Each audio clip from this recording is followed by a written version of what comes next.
जाएंगे, फिर आराधना करोगे, फिर साधना करोगे, फिर जोत जलाओगे, फिर माता रानी को याद करोगे, फिर व्रत रखोगे। आप कितने भी व्रत करो, आप कितनी भी जोत जलाओ,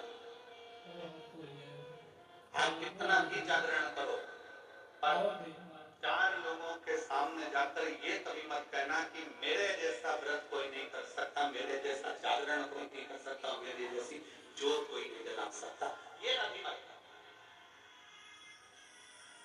आपके मुख से तो शब्द निकलना चाहिए, आपके मुख से तो पानी निकलना चाहिए कि वो माँ अम्बा, जगदम्बा, दुर्गा भवानी, माँ वैष्णो रानी, माँ जगदम्बी, माँ नैना, माँ मनसा, माँ आंगड़ा, माँ चिंतोनी, माँ ज्वाला, उसकी जैसी इच्छा होती है वैसा व्रत करा लेती है, और उसकी जैसी इच्छा होती है वैसा जागरण करा लेती है, और उसकी जैसी इच्छा होती है वैसी जोत।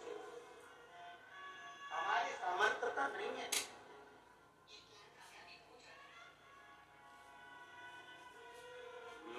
मेरा आपकी कृपा से सब काम हो रहा, मेरा आपकी कृपा से सब काम हो रहा, करते हो भोले बाबा मेरा नाम हो रहा, करते हो भोले बाबा मेरा नाम हो रहा है, प्रभु आपकी कृपा से सब काम हो रहा है, भोले आपकी कृपा से सब काम हो रहा है। हमारा अहम हमें क्या, हमारी अभिमतता हमें क्या, हमारे भीतर का अहंकार हमें क्या,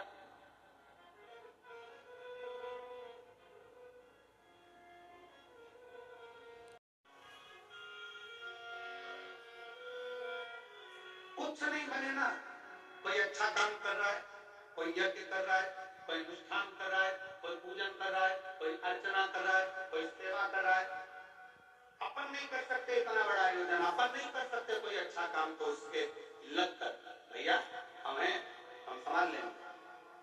कोई काम ना दीजिए तो खाली पानी की बोतल हम उठा लेंगे, हम कचरा उठा लेंगे, और हमें सेवा करें।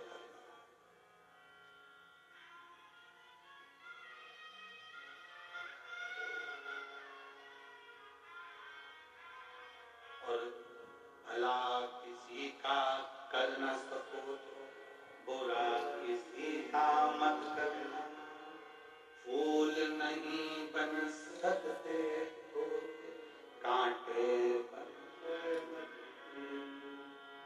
अच्छा करना, अच्छी सोच रखी, अच्छे विचार रखी,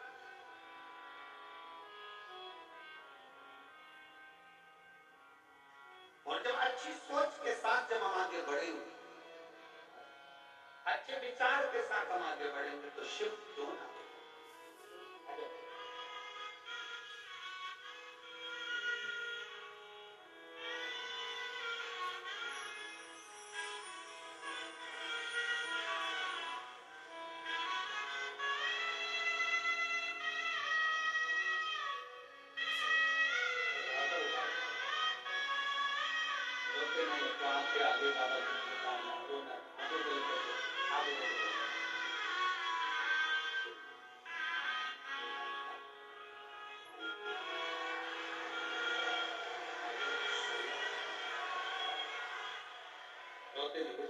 रोना नहीं, में अगर पुण्य आ गए,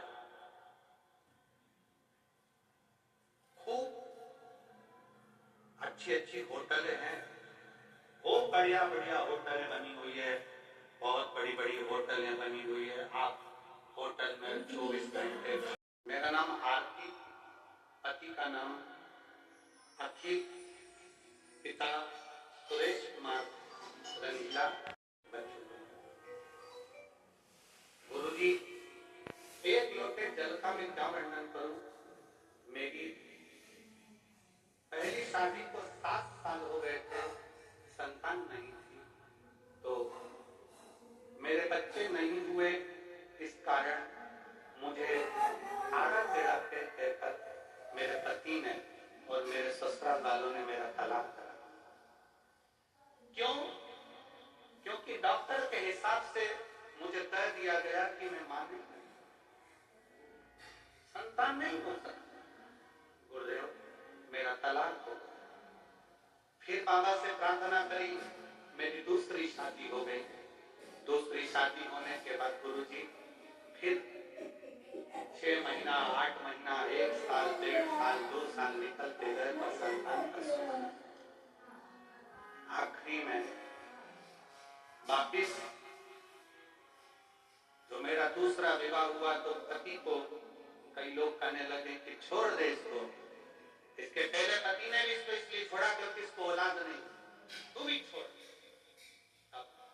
डॉक्टरों को दिखाया, डॉक्टरों ने तो मना करा, पर आखिरी में उसी हॉस्पिटल में एक दरवाजे पर एक प्यून खड़ा था। उस प्यून के कहने पर मैंने शंकर को मंदिर में जाना प्रारंभ करा, 1 लोटा जल चढ़ाना प्रारंभ करा और आस्था चैनल पर जो कथा आ रही थी उस कथा को सुनना प्रारंभ करा।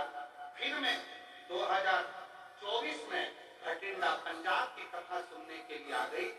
बाबा को झोली पसार कर पंडाल में से कहकर गई, बाबा कहीं मेरा दूसरा तलाक भी ना हो जाए, मुझे औलाद देने की जवाबदारी तेरी है।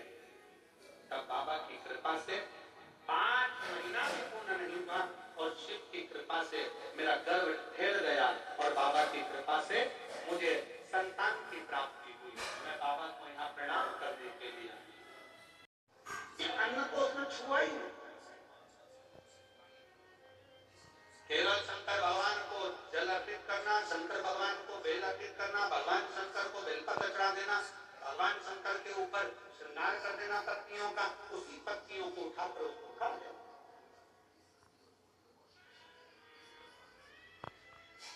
समय निकलता गया।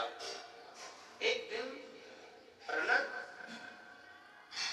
पत्तियां तोड़ रहा था और डाली पे नीचे गिरा, नीचे गिरते से हाथ उसका कट गया, कटा तो उसमें से रक्त गिरने की जगह उसमें से पत्तियों का रस टपक रहा, पत्तियों का रस टपक रहा। गांठ का फोटो देखो। डॉक्टर बोले कि इसकी गांठ को निकालने का तो ऑपरेशन करना था। 12/12/2024 को गांठ अपने आप निकल गई और बाबा, मैं क्या वर्णन करूं, बाबा का वो गांठ की जब जांच हुई तो पता पड़ा कि कोई बड़ी बीमारी नहीं है और बाबा ने संभाल लिया। हम प्रणाम करने इस भटिंडा पंजाब की कथा में आए हैं। गुरुदेव, हमने 2024 की भी कथा सुनी थी क्योंकि इनको कष्ट ज्यादा था, तो पंडाल में बैठकर विनय करी थी और बाबा ने पंडाल में ही हमको वापस बुला लिया। आज पूरी बीमारी को समाप्त कर।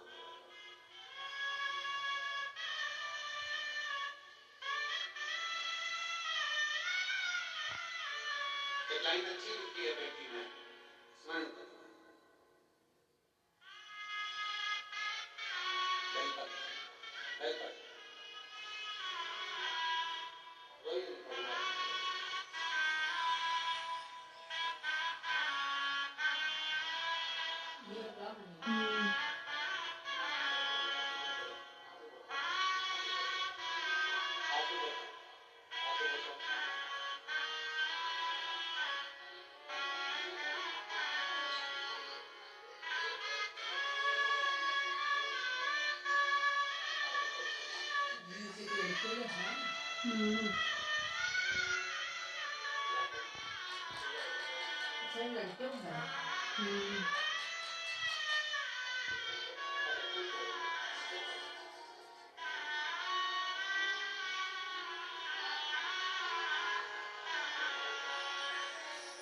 गोड़ दबावत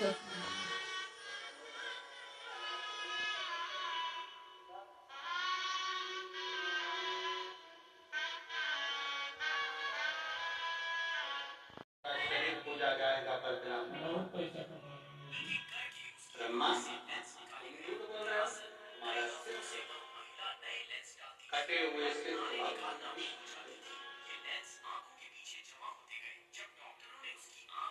कटे हुए सिर को भगवान विष्णु ने देखा, आंखों से आंसू भगवान नारायण के निकले, प्रभु के साथ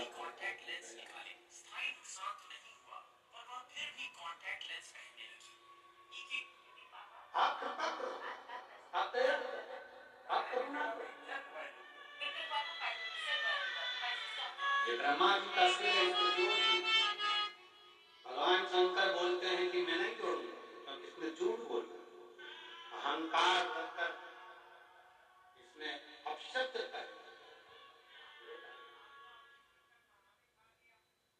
फिर निवेदन है, सब जगह पर झूठ बोलोगे चल जाएगा, और शंकर की कथा में, शिव महापुराण में, शंकर भगवान के मंदिर में, शिवालय में, शिव के द्वार पर असत्य का प्रयोग मत करो।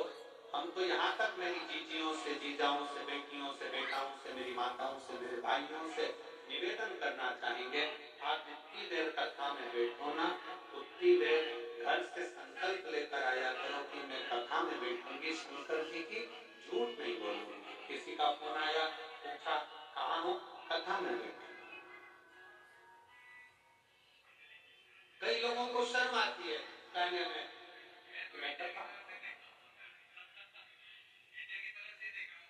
गुरुद्वारे जा रहे हो, सेवा कर रहे हो, कहने में संकोच मत करो। फोन आया, गुरु के दरवाजे पर बैठे हो, गुरुद्वारे में बैठे हो, फोन आया कहाँ हो, संकोच ना करते हुए सत्य बोलिए कि मैं गुरु के द्वार पर हूँ। 3 दिन की कथा हो रही है, बड़े भाव से श्रवण करें, अपने जीवन को आनंदित करें और रस तत्व ग्रहण करें। माँ पार्वती जी शिव जी के गले में जयमाला पहना रही है, जो ताली बजाकर स्वागत करें। भगवान शंकर माँ पार्वती जी के गले में जयमाला पहना रहे हैं, बड़े भाव से आनंद से उनका स्वागत। और भगवान देवादिदेव महादेव की पवित्र कथा का लाभ आप और हम ले रहे हैं। 21 मार्च से 27 मार्च तक जसपुर छत्तीसगढ़ 1 बजे से 4 बजे तक कथा रहेगी। 11 से 17 अप्रैल रतनगढ़ राजस्थान में कथा रहेगी। 21 से 27 अप्रैल सिंहेश्वर बिहार